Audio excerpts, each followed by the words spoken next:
getting down to the wire, man. We are. You like to get down to the wire. Can you hear me okay? Yeah. You got some background noise going a little bit. I do. Uh, Let me try this. I'm sitting outside. That might be what it is. I was going to try to set That's okay. That's okay. That's all right. No worries. Go back in my.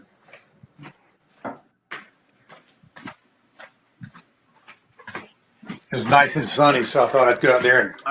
Yeah, I heard the birds and everything going, so that was cool. Yeah, there's a road close by it. Yeah, we live in rural North Carolina, so there's every once in a while there's somebody that's got a new set of pipes on their car they want to show off.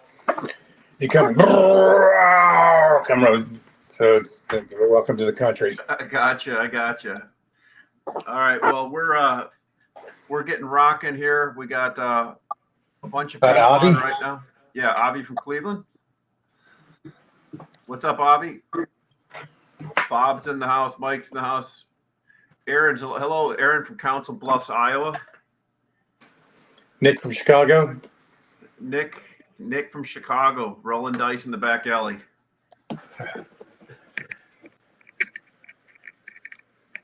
All right, well, let's start. So my stuff just went out, so it might be a few minutes before everybody gets on. We'll get them on Lunch with Lumbermen, Matt Layman, Ashley Boeckholt, episode 53. Holy crap! Yeah, it's amazing, isn't it? A year. Really, yeah, we got a bunch of them going. We'll wait for some people to roll in. You've got some of your people rolling in. Matt, I sent out what we're going to kind of talk about today. We'll briefly go through the market update, which has been crazy. I had a good talk with Kip and Greg yesterday, and I don't know if you saw any of that. I love having Kip on too. Kip's got a good perspective to it, right? From being from BC and really having all that good information going on. His Bob was a sales pitch. Well, there's Bob, and then we had a bunch of the other stuff going on yesterday. It would seem like a good counterpoint yesterday with Kip and Greg. Yeah, Kip's perspective is, I love Kip to death.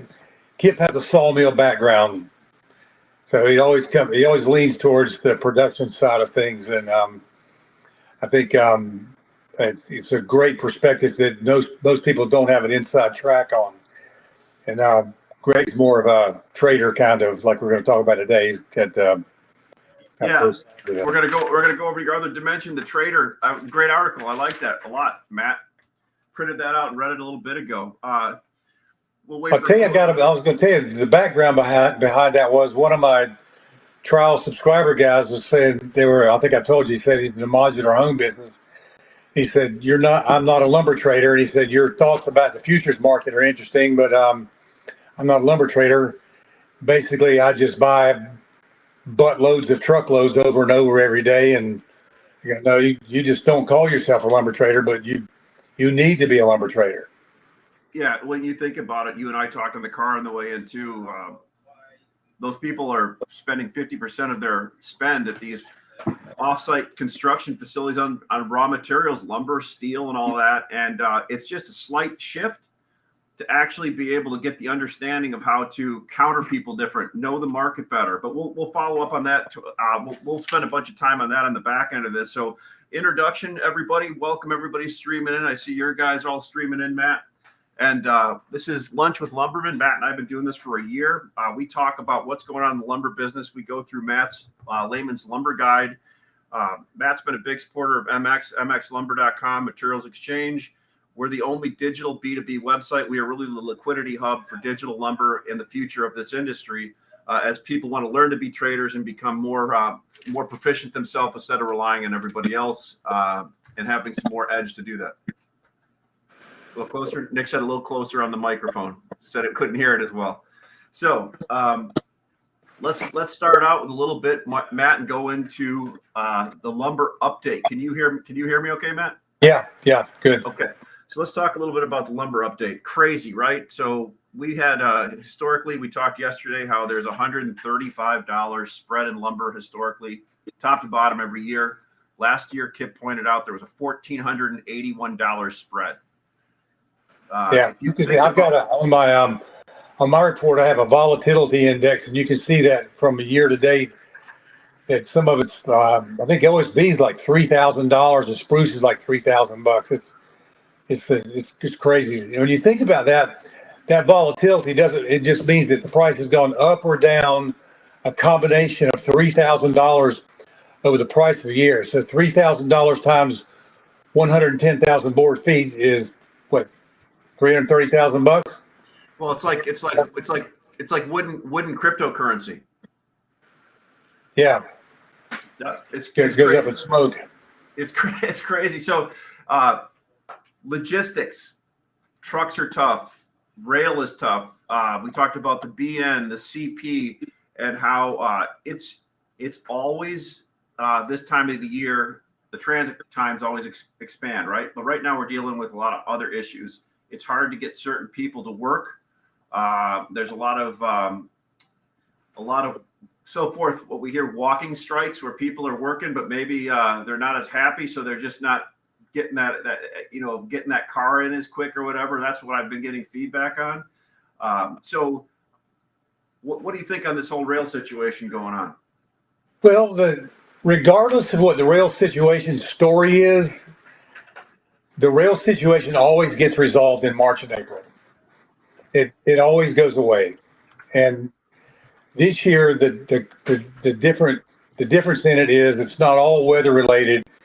It's personnel related. Like Kip was saying yesterday, it's when I was at this truss plant on Monday, we were sitting there just having a chit chat, and he got a call from the guy that was the owner. Got a call from the shop and said, "We had 15 guys not show up today." He said, "Why?" I said, "I don't know. I don't know if they quit. Don't know if they were sick. Just 15 people didn't show up." So and they on one truss line you use two guys, so they had 7 lines that they weren't able to operate. So it's just, I mean, it just the labor thing and the personnel is just it's unpredictable. But with all the incentives going away from the government and inflation like it is, I think people are going to have a harder time laying out of work and not working for a living or getting paid not to work, just because their money's not going to go as far. So I would and everybody's paying more. The $17 an hour jobs are now paying $25 an hour just to get people to come to work. So I think we're paying more, encouraging people to come back to work, and they're going to have to because of inflation. So my thought about the reasons why the logistics has the bottleneck right now is going to start to more rapidly get resolved, just because of the weather and the need for people to go back to work.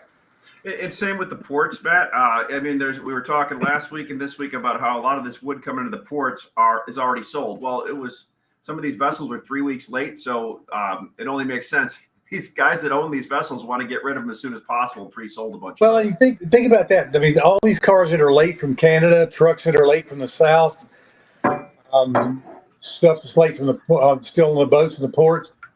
These guys are not running out of lumber. With that same truss guy that I was talking to the other day, he had 30% more lumber than he's ever had before, and that's in volume.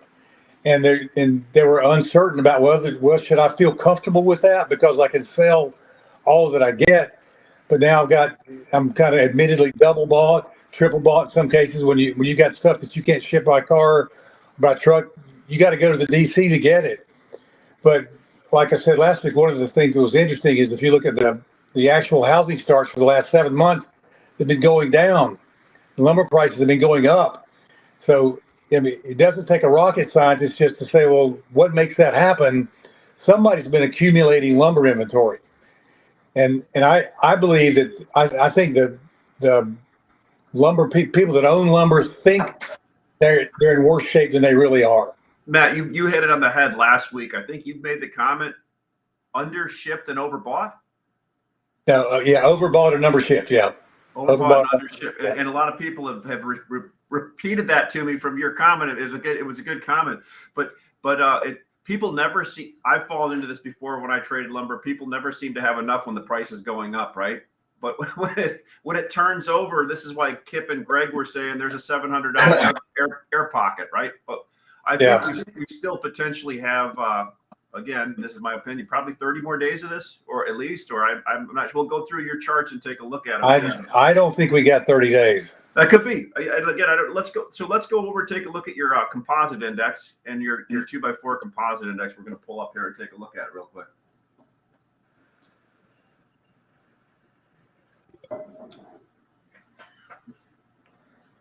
All right. Can you see that okay?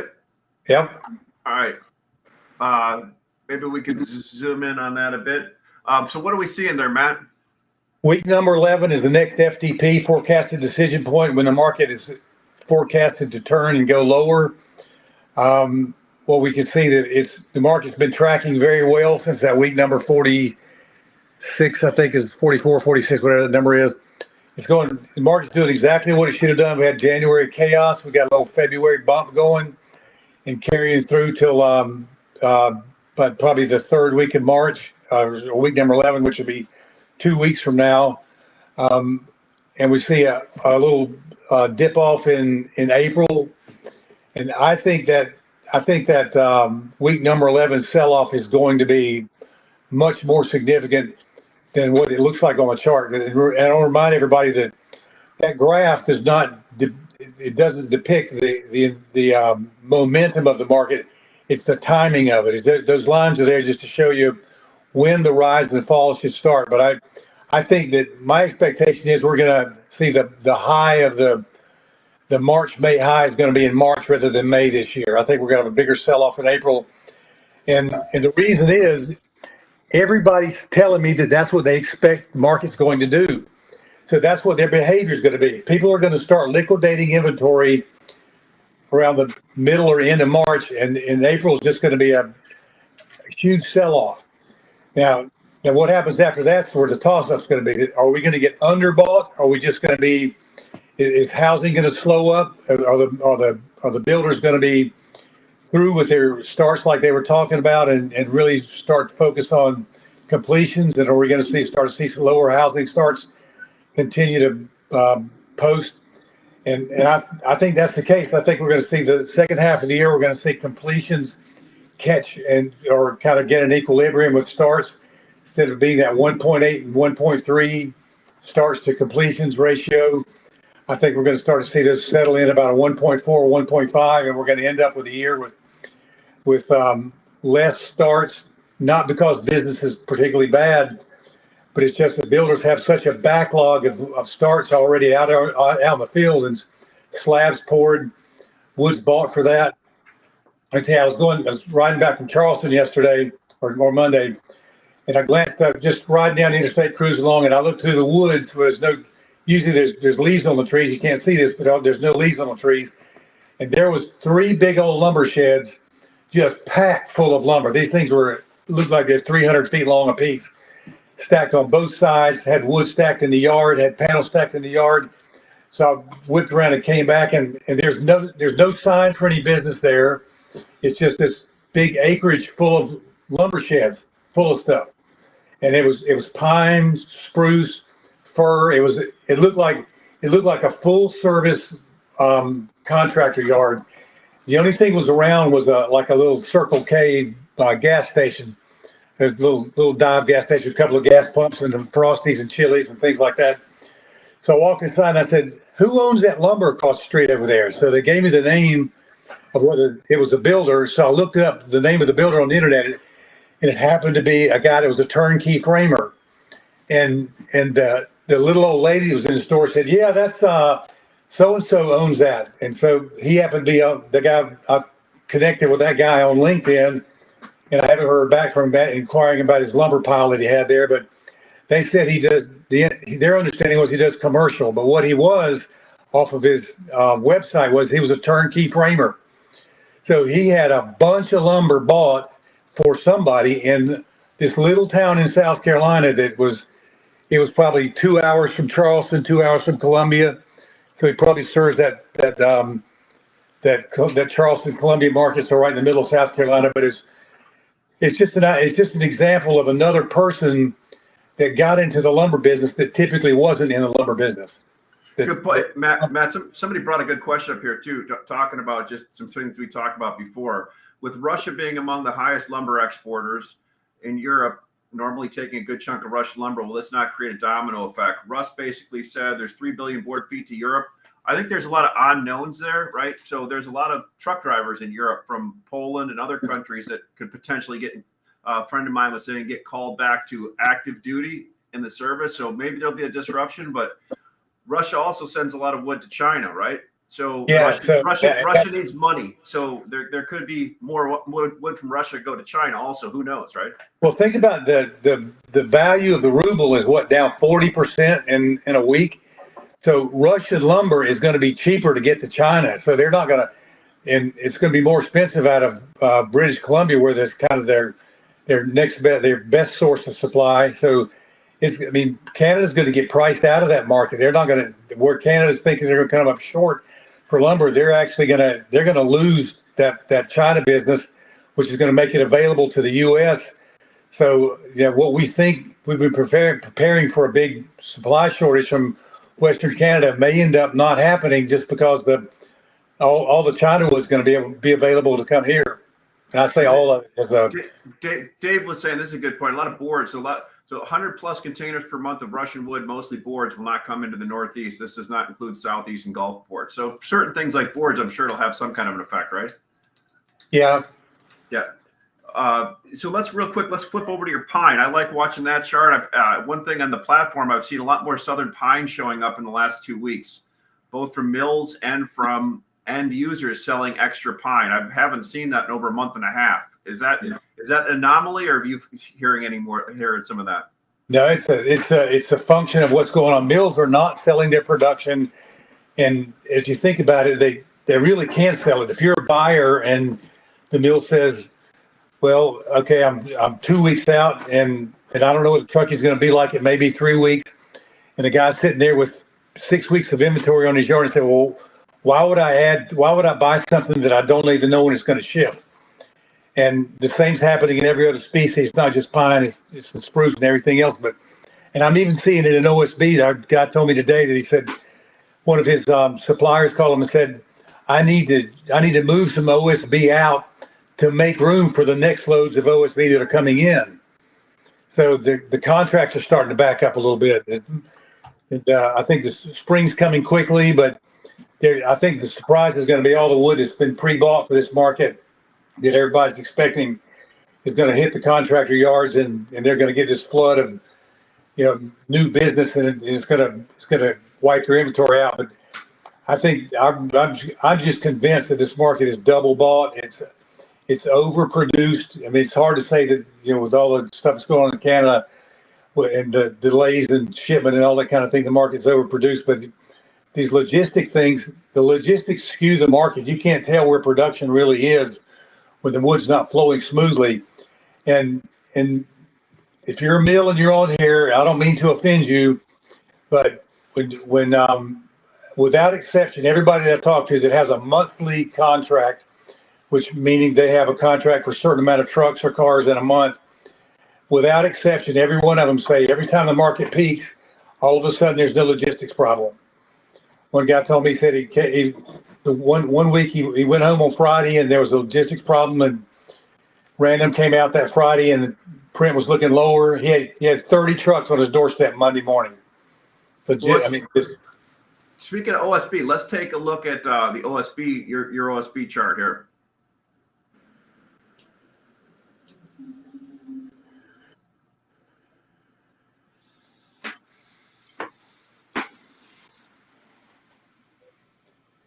Yeah, if you look at OSB kind of trends. It's kind of a lazy trend that works higher all the way into the late spring. But look at the trajectory of this market where it is right now compared to we talked before, don't look at trajectories, but it's just unreasonably high. And I've heard from the last several weeks that a couple of big distributors were putting wood in warehouses when the price of OSB was back around just right at 800-900. And here's a story today. The guy says, his distributor says, I got to move out this stuff that I've got, basically the stuff that I've been hoarding, because I got to make room for my new contract. So I think OSB is going to be loosening up and probably take a little dip here with lumber. So let's go. Let's do the one last chart, and then we'll flip over to another dimension. Let's look at your framing composite index, which was kind of cranking up here. Obviously, that's just below the high from last year. Yeah, it's only been higher once ever, which was last May. And if you look at, I think it was down below that up a little bit. I think it was like $36 a square foot or something like that. It got down to 12, and we're right back now to 33, $34 a square foot. So it's back there again. And for builders, the bad news is you can look at that and see what your March lumber locks. You already know what your March lumber locks are going to be, but through the course of March, the dealers are not going to be reducing. They're not going to be able to reduce their inventory costs. So if you're a builder, you can expect that April is going to be just as high as March is. Right on. Well, that was a good synopsis of what we have going on in the market. Let's flip over to what we want to talk about. Let's talk about another dimension, becoming a lumber trader. And I think people, to set the stage for this, we talk to people all the time that are new on the platform. They have been used to their whole life basically having somebody else give them the information, tell them when they should buy and so forth. But there's some slight shifts that people can make to kind of learn that themselves. Really, I mean, when I was a lumber trader, the one thing you do when you got pretty good at it is you could make a decision to buy or sell on the phone. You knew what the right sell price was and the right buy price was, right? And Right. I think that's kind of similar to what you're talking about in this article, Matt. Am I right on that? Yeah, that column came from a guy that was a modular home manufacturer, and he was talking about my comments about the market and that kind of thing. He said, "Well, I'm not a lumber trader. I'm just a modular home builder," but he uses more lumber than probably the average trader trades in a week or two or a day or whatever, same time frame. But the point was, if there's the difference between a lumber buyer and a lumber seller and a lumber trader is, the lumber trader knows both sides of the market. They know what the buy side's doing, what the sell side's doing, and just has a better feel for what's going on in the market from a timing perspective, from momentum. And if you don't think of a lumber trader as the negative connotation of just I call him a paper pushing gambler, paper shuffling gambler, I think is what I refer to it there. But it's not. That's not what a lumber trader is. A lumber trader is whether it's a broker or it doesn't handle lumber, just does lumber, just transactional paper trading, or whether they actually handle the lumber with hedges or taking delivery in warehouses.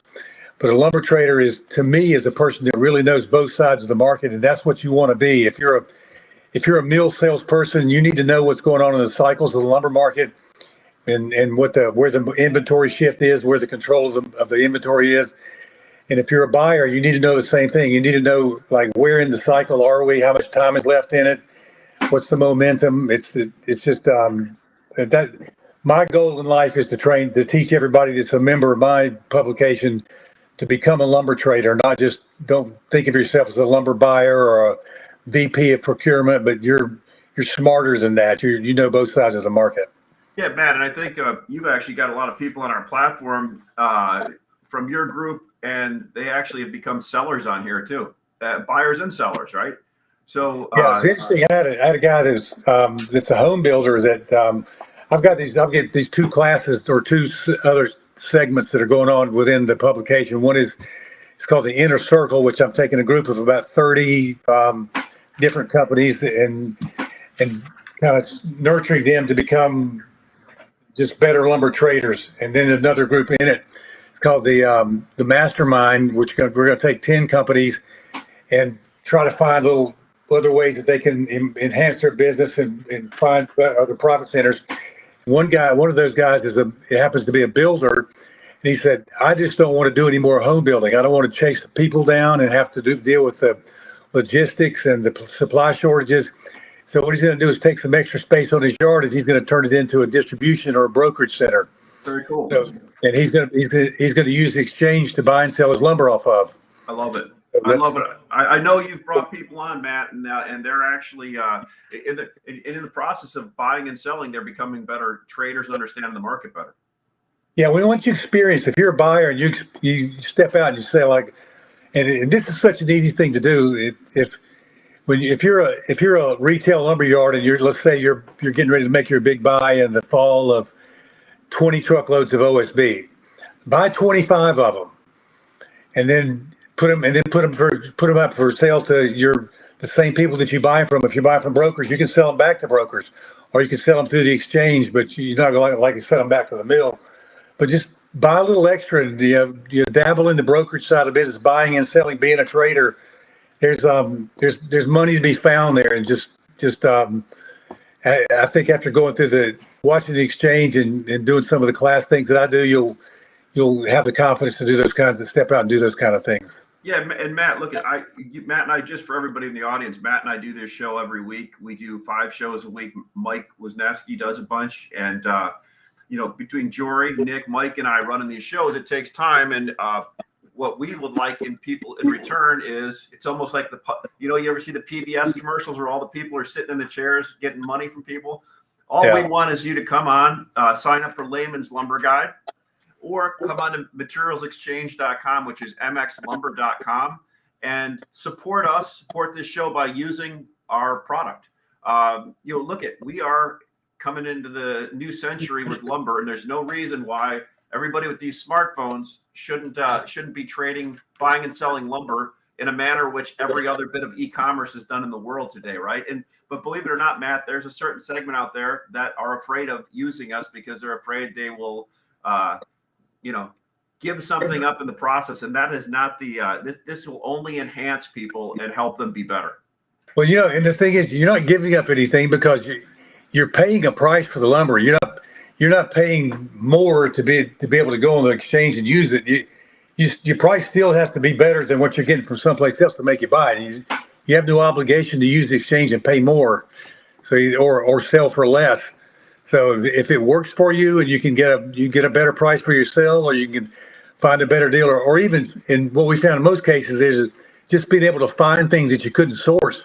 I think that's been the biggest help that the exchanges offered, is just being able to match people up that wouldn't normally match. Well, what we're really becoming is a central liquidity hub for a lot of things. OSB is the first example, a decentralized market that we're centralizing. I mean, we shipped wood from Birmingham, Alabama, all the way out to Utah the other day, right? I mean, just because that's a market buyer and seller, a person that's put on the trading hat needs to find the wood. Other relationships didn't have it, and they matched up, right? So that's all we're asking to do, whether you're a mill, distributor, or a buyer at the end.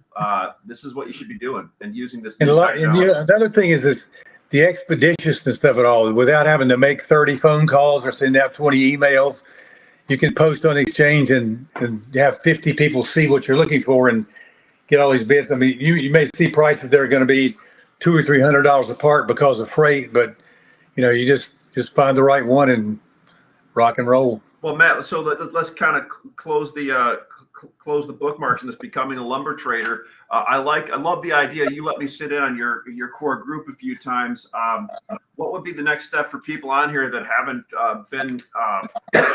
been in your group of people? How would they get into that fold, or what's their first step? The very first thing is I want you to see how we talk and what we talk about, and just see if what you do and what we do fits together. And that's why I insist that you let me show you 2 months for free. I want you to make money before I ask you to spend some money, and I guarantee you will. Our group is very small. We have about 500 companies that we service right now, and we're not really looking to expand, but we want people that are serious about the lumber business that can do some volume trading. And I do have some smaller single line yards, but they find a lot of value in just the information to help them make better decisions. I have several people that only buy 3 or 4 cars a year, and then there are other people that buy 3 or 4 cars a day. So it's just a good mix of everything. But it's kind of like the exchange. It's not going to cost you anything to look, and I guarantee you'll learn something just from both my stuff and from the exchanges. And just check it in and look out and go along for the ride for a while. And if it fits, fine. If it doesn't, thanks for playing. Yeah, well, appreciate it, Matt. We're up against a half hour, but I'd like to thank Matt's core group of people that sign on every week, listen to us, support us. again, our support is simply people coming on. We do not charge for people to look, to sign up or anything. We only charge a flat fee when there's a match made, buy or sell. You can dynamically move the market back and forth. So this isn't a garage sale. This is a dynamic marketplace where lumber is being offered on the buy side and the sell side. So Matt, I appreciate you today. Thank you all the users. There'll be a link to this on YouTube or LinkedIn if you want to watch it later. But we'll look forward tomorrow. We have Mike Wisniewski is having the 12 o'clock smart call. We will send out a list for that or an email for that before the call. If you want to be on the list, come to mxlumber.com and send us a note, or come to mxlumber.com and register. We'll have you on buying and selling by tomorrow. Thank you, Matt. Thanks, guys, for coming. Have a great day. See you, Ash.